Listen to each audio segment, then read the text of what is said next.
I'm Nicole, I am a writer and story nerd, and welcome back to my channel.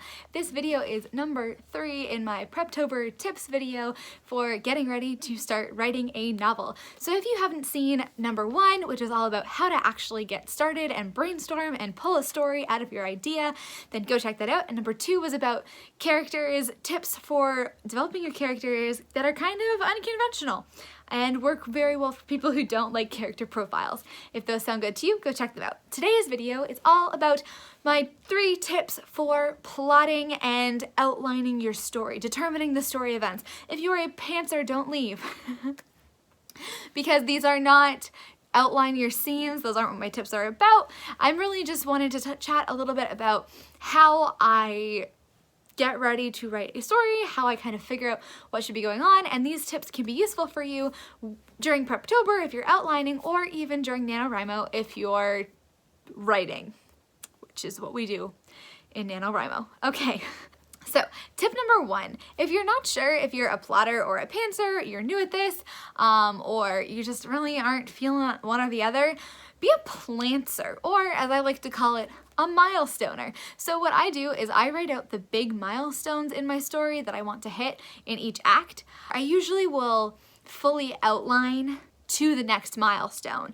So say I'm starting my story and I know, about 15% of the way in, there's a milestone I want to hit. I'll outline from the beginning to the milestone. I will write that, and then when I get to the milestone, I will outline the scenes, or outlining basically being plan out the scenes from there to the next milestone. You can also just discovery write between the milestones. Now, why I think this is good, first is that I find that when I fully outline all of my scenes up front, you spend like 5 hours painstakingly worrying about the order and coming up with events. You look at your scene list and you think, that can't come next. That doesn't make any sense. I totally took this in a different direction, and then all of those hours that you spent outlining stuff were kind of worthless because the story has to change, and you know that your outline doesn't work because you've started. So going milestone by milestone can help avoid wasting time up front. Additionally, if you're more of a pantser or discovery writer, then having goalposts, it's kind of like you know your destination, you just get to choose your own route, and that will allow you to still be super creative while not letting the story totally fly off track, which is something that I have done many times.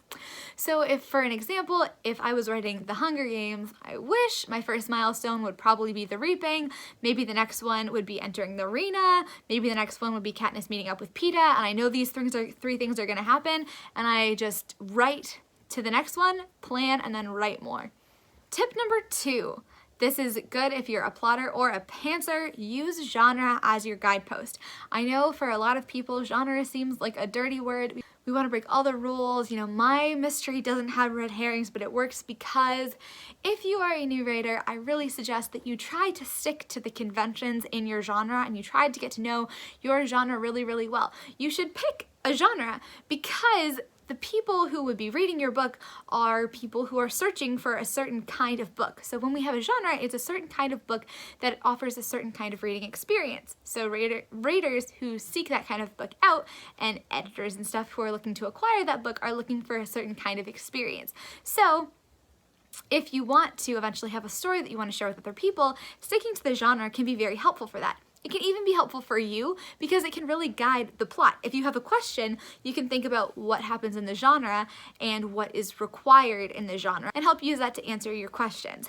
Obviously, I'm not saying that by following a genre, you're not creative. Creativity loves constraints. So for a mystery novel, you need to have a mystery, you need to have red herrings, you need to have a scene where the truth is revealed. But you can be creative within that. How can you make your red herrings different than all the other classics? How can you have a reveal that's surprising and unique? That's where the innovation comes in. I really suggest checking out StoryGrid Genre if you've never heard of it. I will link it below.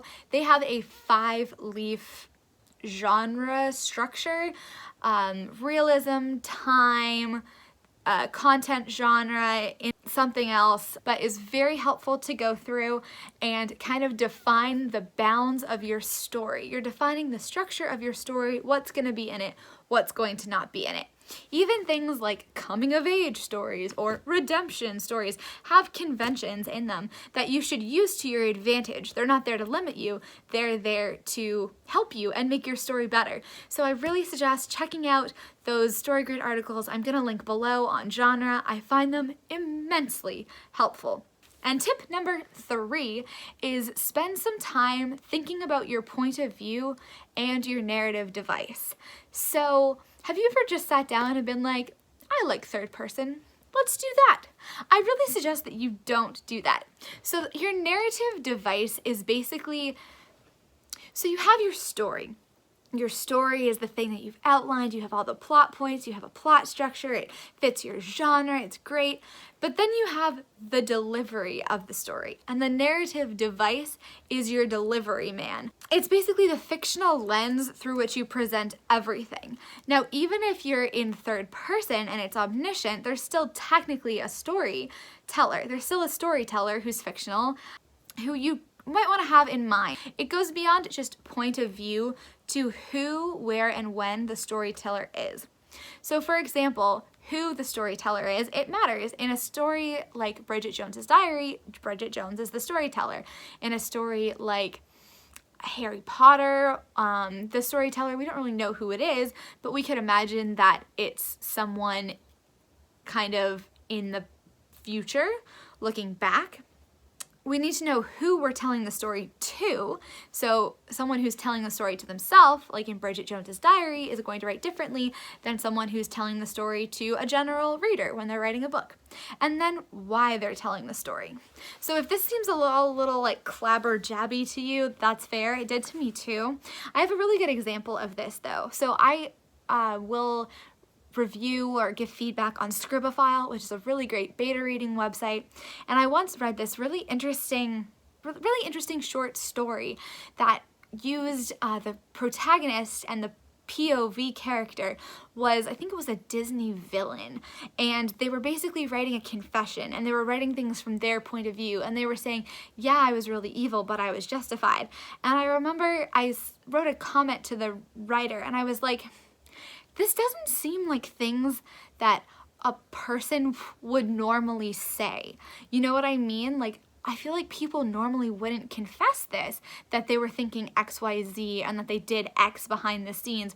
It was a strong voice and it was an interesting premise, but I was really thinking like, why is this character telling this story? They were writing to an audience. So there was you, there was kind of, they were breaking the fourth wall, it was in first person from the villain, and I was like, okay, who are they writing to? What's going on? And I asked the writer, why is the villain telling the story? And his response was, because it fits the theme of the writing contest that I'm entering.